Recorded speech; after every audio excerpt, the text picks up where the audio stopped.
Imagine a stranger walking up to a massive corporate headquarters in the dead of night. They don't, throw a brick through a window or... Wait, that would be too noisy. Exactly. They don't try to kick down the front door. Instead, they just quietly walk the perimeter. They simply jiggle every single doorknob, test every lock on every side entrance, and map out exactly which security cameras have blind spots. And they do all of this without leaving a single physical footprint. It's a terrifying thought, honestly. It really is. But in the digital world, I mean, this kind of silent, invisible reconnaissance happens thousands of times a second. So the question we really have to ask is, how do they know which digital doors are unlocked? Yeah, how do you map a building you can't even see? Right. And it all comes down to the fundamental fabric of the internet. Welcome to the deep dive, everyone. Glad to be here. Now, before we really get into the weeds, I want to ask you to do us a huge favor. If you're listening right now, please take a second to like, subscribe, and share this deep dive so you never miss the insider tips that could, one day save your career. Absolutely, and check the description down below for access to additional resources, lab links, and study materials that we'll be referencing today. Yes, definitely check those out. Now, to give you some context, we are speaking directly to those of you in Dr. Schuessler's Ethical Hacking and Cybersecurity Operations course, as well as, any early career IT professionals out there in MIS, CIS, and IT. Right, because mastering this stuff is how you take ownership of your career path. Exactly. So this is the second of 14 deep dive sessions based on the curriculum from Hands-on Ethical Hacking and Network Defense, 4th edition, from 2022 by Wilson, Simpson, and Antil. And just to briefly recap, in Chapter 1, we covered the high-level overview of ethical hacking, right? The mindset of a penetration tester and the legal boundaries you have to operate within. Yeah, the rules of engagement. But today, we are jumping into Chapter 2, which is the TCP/IP concepts review. We're unpacking the actual language of the digital world. Yeah, the mission today is to totally demystify the TCP/IP protocol stack. We're going to map out the basics of IP addressing and really try to master the binary, octal, and hexadecimal numbering systems. Which sounds like a lot of math, I know. It is. Yeah. But it bridges perfectly with real-world tech demands. Because honestly, you cannot defend a network if you don't fluently speak its language. You just can't. So true. So let's start with Section 1, the language of the internet. The foundational concept here is that computers are, by default, just inherently isolated boxes, right? Yeah, completely cut off. For them to share data, they have to agree on a staggering number of complex rules, which we call protocols. Protocols. It sounds like a lot of tech jargon, but I like to think of it like high-level international diplomacy. Well, that's a good analogy. Yeah. If two diplomats from different countries meet, they have an agreed-upon protocol. Who speaks first? How do they greet each other? How do they signal that they've understood a translation? Right, because if one diplomat suddenly starts screaming in a totally different language and, throws a shoe, the protocol is broken, right? Communication stops immediately. In networking, that universal set of rules is the TCP/IP stack, the transmission control protocol and the internet protocol. But it's not just one big, flat rulebook. It's layered. Exactly. The TCP/IP model breaks down the massive complexity of communication into 4 distinct layers. You have the application layer, the transport layer, the internet layer, and the network access layer. Which is a bit simpler than the 7-layer OSI model a lot of broader IT classes teach, right? Yeah, it is. But it still describes the entire journey of your data. Like when you hit send on an email, the data starts at the very top at the application layer and works its way down the stack. Getting packaged up. Getting packaged, wrapped in routing info, until it hits the bottom and is converted into physical, electrical, or optical signals to cross a literal wire. And then it reverses on the other side. So I always visualize the application layer as the envelope in the letter. It's the front end. It's the interface we actually can see and touch. Right. The Postal Service doesn't care if you wrote a love letter or a legal document. They just care about getting the envelope there. But for a security professional, the application layer is where your threat model really begins, doesn't it? Oh, 100%. This is where programs like HTTP for web browsing or SMTP for email live. It tells you almost everything you need to know about a company's risk profile. Give me an example of that. Well, say an IT admin needs to log into a server in another country to, run some command line stuff.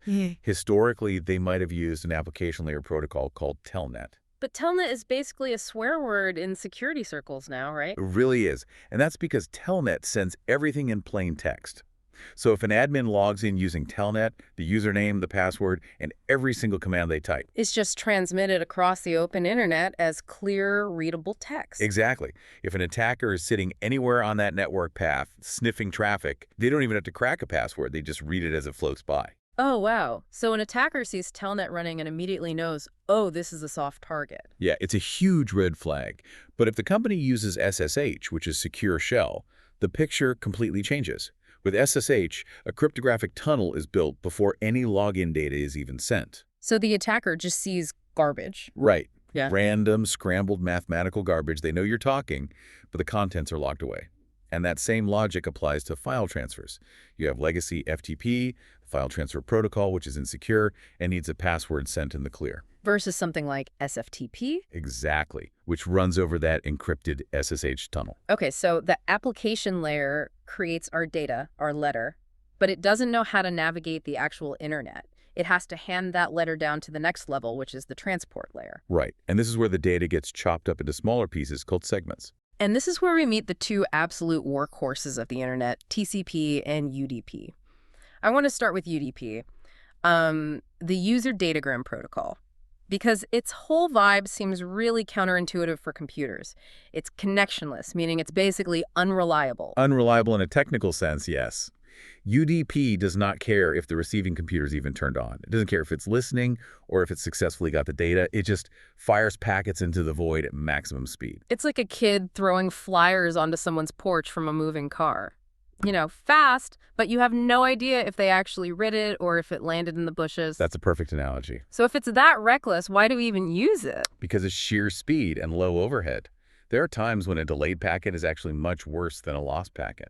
Think about a live video stream or a voice over IP phone call. Or like a really intense multiplayer video game. Exactly. If you drop a single frame of video or a millisecond of audio, you do not want the network to freeze, ask for a retransmission, and wait for that missing frame to show up. Because the moment has already passed. The conversation moved on. Right, you just want the stream to keep flowing. Yeah. So UDP strips away all the error checking to prioritize velocity. That makes total sense. But if I'm downloading, say, a crucial operating system update or logging into my bank, a dropped packet could corrupt the entire file. I need absolute certainty. And that is exactly where TCP comes in, the Transmission Control Protocol. TCP is connection-oriented. It's reliable. It's deliberate. It traps every single packet. Like registered mail where you need a signature upon delivery? Yes. If a packet gets lost, TCP demands that it be resent. And it does all this through a very structured initiation process called the TCP three-way handshake. This handshake is fascinating to me because it's essentially machines just being incredibly polite to each other. Can you walk us through how two computers actually greet each other over TCP? Sure. Let's say computer A wants to talk to computer B. Yeah. Step 1, computer A sends a tiny packet with the specific switch flipped on. We call these switches flags. For the initial greeting, it's the SYN flag. SYN meaning synchronize. All right, so computer A is basically knocking on the door and saying, hello, computer B, are you there? I'd like to synchronize and establish a connection. Okay, so step 1 is the knock and the hello. Step 2, computer B gets that packet. Assuming it wants to talk, it replies with a packet of its own. It flips its own SYN flag on, but it also flips on the ACK flag, which stands for acknowledge. So SYN ACK. Exactly. The SYN ACK packet means, yes, I am here, I acknowledge your request, and I am ready to synchronize with you. Step 2, I hear you, and I agree to talk. Step 3, computer A receives that confirmation and sends one final packet back. This one only has the ACK flag set. It translates to, great, I acknowledge that you are ready, the connection is officially open. Knock, who's there? Come in. It's this perfect logical loop. But from an attacker's perspective, this polite little exchange is just full of exploitable trust. The textbook sources we have heavily emphasize the TCP header here. Why are hackers so obsessed with the TCP header? Because the header contains the exact control mechanisms that govern the whole session. If you understand the math in the header, you can manipulate reality for the machines. Yeah. One of the most famous examples revolves around the ISN, the initial sequence number. Let's define that really quick. If I send a massive file, it gets chopped up. The pieces take different routes and arrive out of order. The ISN is the 32-bit numbering system used to reassemble those packets correctly, right? Precisely. During that three-way handshake, part of the synchronization is the two computers exchanging their initial sequence numbers. Computer A says, my sequence starts at 1,000. Computer B says, got it, I'll expect 1,001 next. My sequence starts at 5,000. They establish a trusted baseline. Right. But if an attacker can predict that baseline, things get incredibly dangerous. Yeah. It leads to network session hijacking. And you really can't talk about sequence prediction without talking about Kevin Mitnik. Oh, man, the legendary hacker from the 90s. Yes. Back then, Mitnik was in a huge feud with a cybersecurity expert named Tsutomu Shimomura. Mitnik wanted to break into Shimomura's systems, but the network was locked down tight. It would only accept connections from a specific trusted server on the inside. So even if Mitnik knocked on the door, the computer would see his IP address, realize he's an outsider, and just ignore him. Exactly. So Mitnik launched an incredibly complex blind spoofing attack. First, he launched a denial-of-service attack against the trusted server, flooding it with traffic so it couldn't speak or respond. Okay, so the trusted friend is gagged and tied up. Then, Mitnik sent a SYN packet to the target computer, but he spoofed the source IP address. He forged the return address on the envelope to make it look like the packet came from the silenced, trusted server. Wow. So Shimomura's computer looks at the packet, thinks it's from its trusted friend, and replies with the SYN ACK packet. Here is the catch. The target computer sends that SYN ACK packet back to the trusted server's IP address, not in Mitnik. Mitnik never sees that packet. He's completely blind. Right, because he forged the return address. Exactly. But he knows it was sent. Now, to complete the three-way handshake and get inside, Mitnik has to send the final ACK packet. And for that ACK packet to be accepted, it must contain the exact sequence number that the target computer generated in Step 2. But he never saw Step 2. How could he possibly know the number? Because in the 1990s, operating systems didn't use truly random numbers for the ISN. They generated them in a predictable pattern. Mitnik had previously pinged the target a few times to observe the math. He predicted what the sequence number should be and blindly fired the final ACK packet with his guessed number. He just threw a dart in the dark. He threw a dart in the dark and hit an absolute bullseye. The target received the ACK, saw the correct sequence number, assumed the handshake was legitimate, and opened a fully authenticated connection. Mitnik was in. That is incredible, bypassing the firewall entirely just because he understood the math better than the engineers. And that's why modern systems use highly randomized sequence numbers today to stop exactly that. Right. Now, the ISN is just one part of the TCP header. Let's talk about the TCP flags themselves. You mentioned SYN and ACK. Those are just tiny one-bit switches, right? A 0 or a 1. Yes. There are 6 critical control flags, SYN and ACK, like we said. Then there is PSH, or push, which tells the system to push data directly to the application immediately. There is URG, for urgent priority data. And finally, 2 flags used to tear down a connection, FIN and RST. FIN meaning finish, like a graceful, polite goodbye. I have no more data, let's close up. And RST being reset. This is not polite. This is an abrupt termination. If a computer gets a packet for a connection it doesn't recognize, it fires back an RST packet. It's the network's equivalent of slamming the phone down in the middle of the sentence. Okay, so these flags manage traffic. But how do you weaponize a polite goodbye or a hang-up? You weaponize them to map out a network silently. Going back to our opening scenario of testing doorknobs, if an attacker wants to know what services are running, they could try a full 3-way handshake with every single port. But that's super noisy, right? Very noisy. Every firewall logs completed handshakes. They'd be caught instantly. So they execute a stealth scan. An attacker might send a packet with only the FIN flag set to a target. Okay. According to the rules of TCP, if a computer receives a FIN packet for a connection that doesn't exist and the port is closed, it must reply with an RST packet to clear the error. I don't know what you're trying to finish, reset. But if the port is open and actively listening, the rules are ambiguous. Many systems will just ignore the out-of-sequence FIN packet and send absolutely nothing back. So the attacker learns the layout by studying the silence. They send a FIN. If they get an RST, the door is locked. If they hear nothing, the door is unlocked. Exactly. And because a full handshake never happened, the firewall might never log it. It highlights why an early career security analyst really has to understand packet-level traffic. If you just stare at a dashboard, you'll miss the subtle anomalies, like a flurry of isolated FIN packets. That is so wild. Let's pivot slightly. We keep talking about these doors. Let's define what a door actually is. The IP address gets the data to the right physical machine. But a modern server runs dozens of applications at once. How does the machine know which app gets the data? In networking, that door is called a port. It's a purely logical construct used to direct traffic to a specific service. Like an apartment number in a giant building. Perfect analogy. And there are 65,535 possible ports for TCP and another 65,535 for UDP.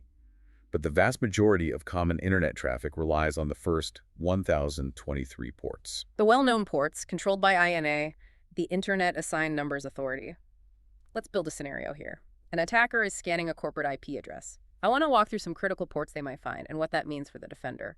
Let's say they find port 80 and port 443 open. So port 80 is HTTP, unencrypted web traffic. Port 443 is HTTPS, the secure version. Seeing these open just means the target is hosting a web server. It's the public face of the company. Finding these open isn't a vulnerability itself, it's expected. Right, but it directs the attacker's next move. They know to pull out web application attack tools, looking for things like SQL injection or cross-site scripting on the login page. Okay, so they note the web server, but they keep scanning and find port 21 open. Massive red flag. Port 21 is FTP, File Transfer Protocol. Like we said, it sends passwords and clear text. Why would anyone still have port 21 open today? Usually legacy infrastructure, an old automated backup script, or a stubborn vendor, and IT is afraid to turn it off because they might break a business process. But if an attacker sees 21, they immediately try to brute force it or intercept traffic. Defenders must disable TEL1 and use port 22, which is SSH and SFTP. Okay, what about email infrastructure? What ports are attackers looking for there? Email routing is tricky. Servers use port 25, SMTP, to send mail between servers. Right. But for employees to retrieve email, older systems use port 110 for POP3 or port 143 for INP. Let me guess, clear text nightmares again. You guessed it. If an attacker is inside the network, maybe on the Wi-Fi at a coffee shop with an employee, and they see traffic on port 110, they just casually collect passwords all day. Businesses have to move to secure ports, like port 993 for IMAS. Let's say the attacker is actually inside the corporate perimeter now. They're scanning internal Windows machines. There are two ports that act as giant neon signs in a Windows Active Directory environment, right? Yes, port 135 and port 139. Port 135 handles remote procedure calls, or RPC. It allows different Microsoft services to talk to each other within Active Directory. Which is basically the master list of all users and permissions. And port 139. Port 139 is NetBIOS. It was designed decades ago to let small groups of computers find each other, share files, and share printers on a local network. If these are legit Microsoft services, why are they dangerous? Because they were built for an era of implicit trust. They assumed anyone on the local network was a friend. If an attacker reaches port 135 or 139, they can often query the system to enumerate data without even needing a password. They just ask the server, hey, can you give me a list of all the usernames in the company? Wow, they literally just ask for a map of the kingdom. And the server politely hands it over. Once they have usernames, they can launch targeted password spraying attacks. These ports should never be exposed to the public internet and need intense monitoring internally. Every open port is an invitation. So how does an early career IT pro actually see what ports their own machine is exposing right now? You open a command line. Windows, Linux, macOS, they all have a utility called Netstat, Network Statistics. You run Netstat, and it outputs a real-time list of every active connection, the local port, the foreign IP, and the state of the connection. It's step one for auditing your own machine. Okay, we've spent a lot of time in the application and transport layers. Let's move down to the internet layer. We've got our data, we know the apartment number, but how do we navigate the actual highways of the global internet? That's IP addressing and routing. Exactly. The internet layer takes the segment from the transport layer, wraps it in an IP header with the source and destination IP addresses, and routes it out. And interestingly, the IP protocol is connectionless. Like UDP. Right. Doesn't guarantee delivery. It just checks its routing tables and throws the packet to the next closest router, hoping it gets there. And operating right alongside IP is a protocol not used for user data at all. It's used for the network to talk about itself, ICMP. The Internet Control Message Protocol. It's the diagnostic heartbeat of the internet. When an IT admin gets a frantic call that a server is down, the first thing they do is open a command prompt and use the ping command. Ping, like a submarine sonar. You send out a ping and listen for the echo. Yep. Ping relies entirely on ICMP. It sends an ICMP Type 8 echo request to the IP address. If the target is alive, it automatically replies with an ICMP Type 8 echo reply. It's a binary check. Are you alive? Yes. But there's another tool that uses ICMP to draw a map of the path. Right? Traceroute. Yes, traceroute, or tracer on Windows. It uses a clever manipulation of ICMP error messages. Every IP packet has a time-to-live value, a TTL. It's a self-destruct counter. To prevent packets from bouncing around infinite loops forever. Exactly. Every time a packet hits a router, the router decreases the TTL by 1. If TTL hits 0, the router drops the packet and sends an ICMP type 11 time-exceeded error back to the sender. Okay, so how does traceroute exploit that? It sends a packet to the destination with a TTL of 1. The very first router hits it, decreases it to 0, drops it, and sends the error back. Now, traceroute knows the IP of the first router. Ooh. Then it sends a packet with a TTL of 2. It passes the first router, hits the second router, the TTL hits 0, and the second router sends the error back. So it forces every single router along the path to reveal itself one by one. That is a brilliant hack. But wait, from a security perspective, if ICMP is so helpful for admins, why do security teams always block ICMP at the firewall? Doesn't that blind the IT guys? It creates a lot of friction between IT ops and security, yeah. But security usually wins because ICMP is a massive weapon for reconnaissance. The mechanism that makes ping useful makes it dangerous. Because if an admin can ping a server, an attacker can ping every server. Exactly. It's called a ping sweep. Before launching a complex port scan, attackers just want to know which IP addresses actually have computers on them. They fire off a wave of automated ICMP echo requests to a whole block of IPs. If the firewall allows it, every live server replies, "I'm here." Forcing the network to draw a map of itself for the attacker. Right. And ICMP can also be used offensively to take systems down, like the classic Smurf attack. How's that work? An attacker sends a massive flood of ICMP echo requests, but they spoof the source IP to be the IP of their victim. And they send these requests to a network's broadcast address, meaning the request goes to every single computer on that network simultaneously. Oh, wow. So hundreds of computers received the ping, look at the forged return address, and all fire an echo reply at the victim at the same time. Yeah, the victim server is instantly crushed under thousands of unsolicited ping replies. It's a brutal amplification attack. That's why modern firewalls are configured to just drop incoming ICMP echo requests entirely. All right, let's talk about the IP addresses themselves. We're still mostly living in an IPv4 world. It's a 32-bit address space, meaning 4 bytes separated by dots, like 192.168.1.5. Historically, these weren't handed out randomly. They used classes. The classful addressing system.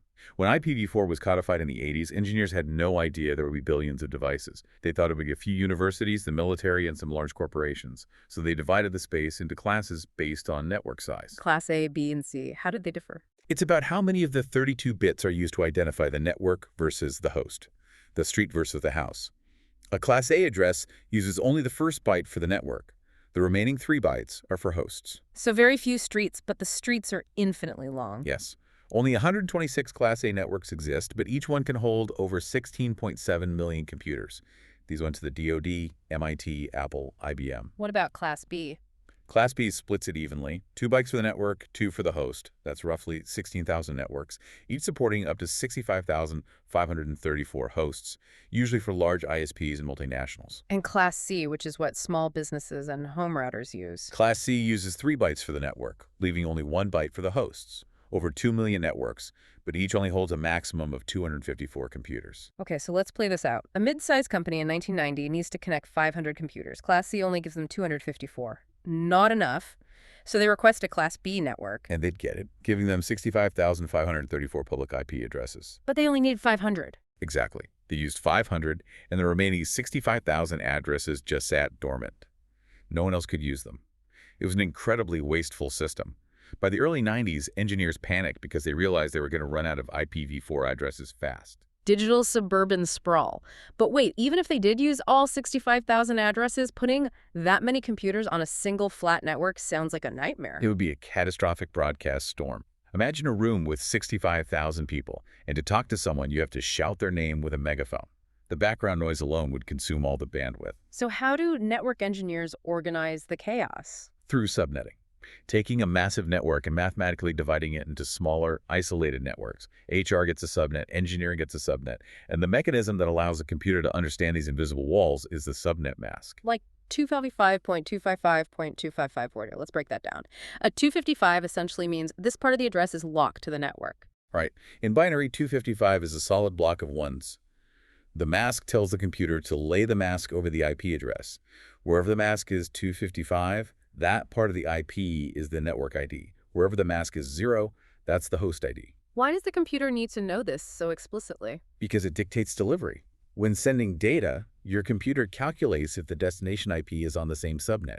If it is, it sends the packet directly over the local switch. But what if I'm trying to reach Google's DNS at 8.8.8.8? The computer calculates the subnet, realizes 8.8 is on a different network, and knows it must send the packet to the default gateway. The router, the Yeah. toll booth at the edge of the local subnet. Exactly. The gateway takes it and uses its routing tables to pass it hop by hop across the internet. So going back to the wasted IP addresses, you said the engineers panicked. How did they fix the classful system? They introduced a duct tape fix in 1993 called CIDR, Classless Interdomain Routing.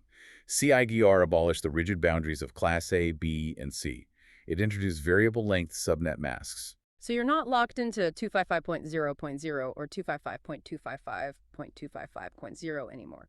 You can slide the boundary line wherever you want. This is when we started seeing IPs written with a slash, like 192.168.1.024. Yes, that 24 just means the first 24 bits are for the network.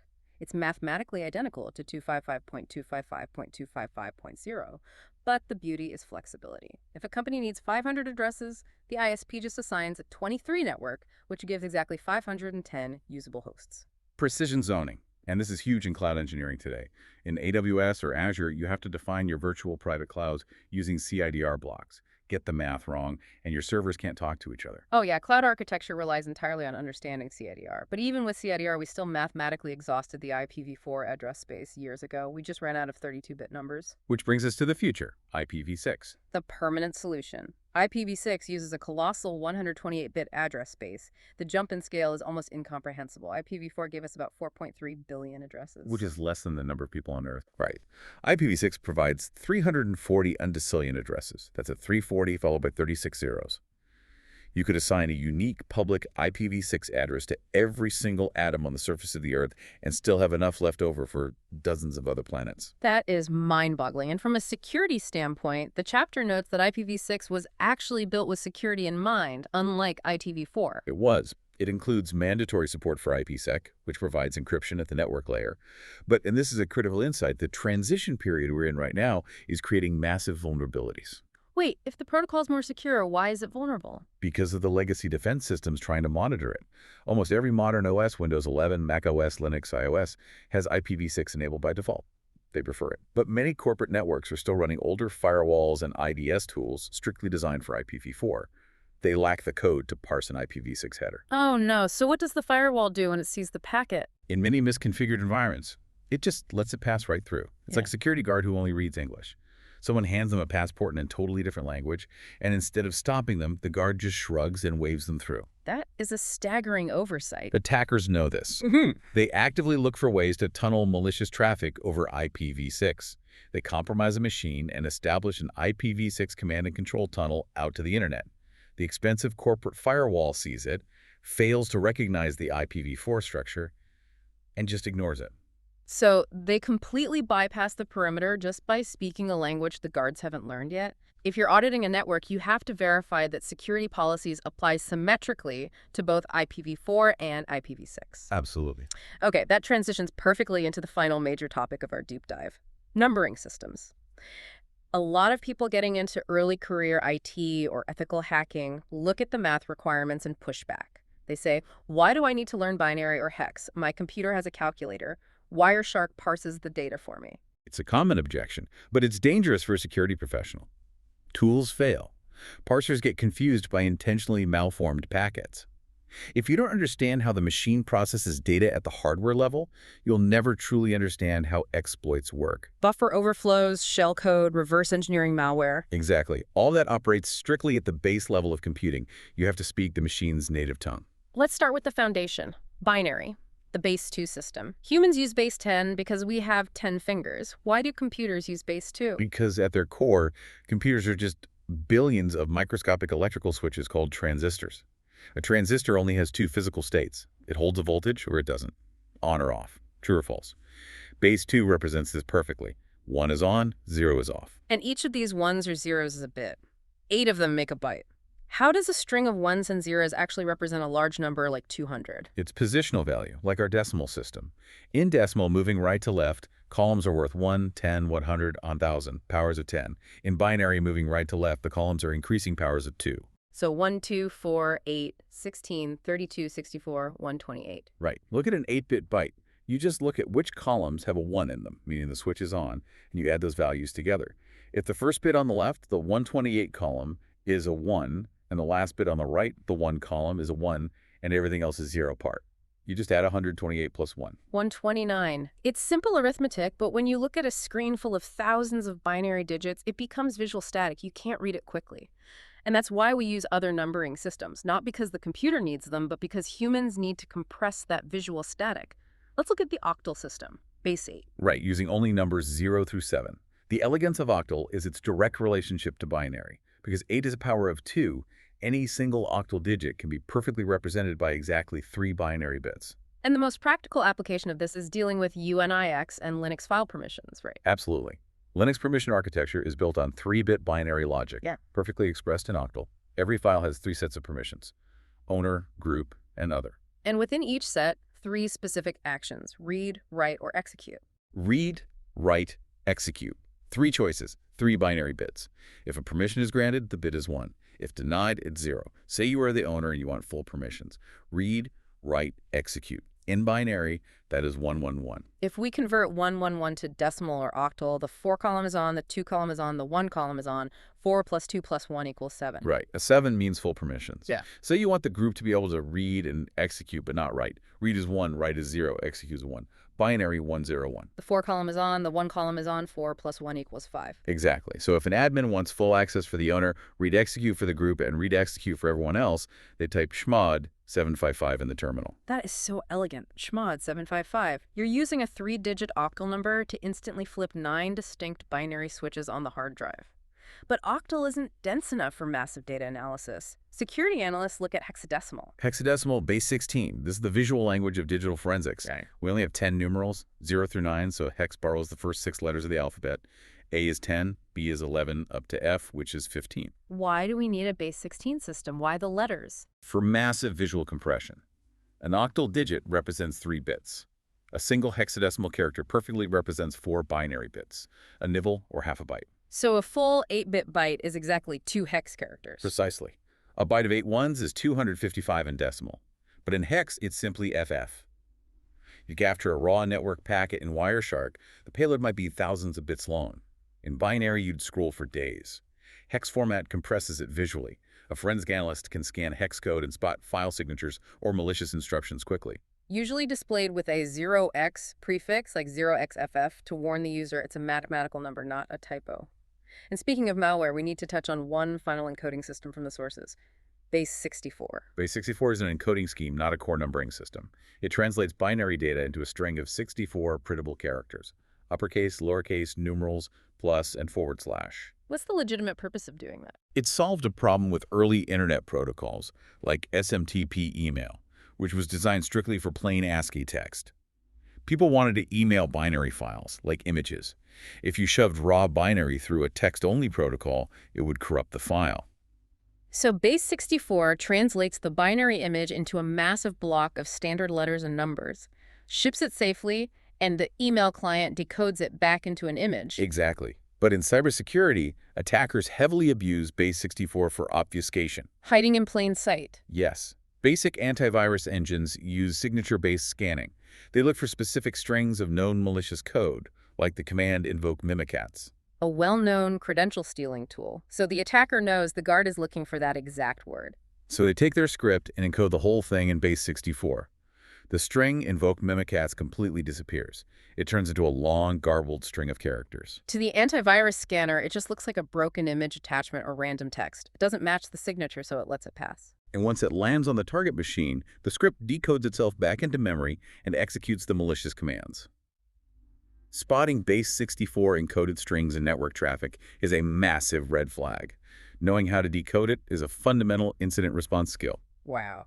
I think that perfectly crystallizes why we spent this time in the weeds today.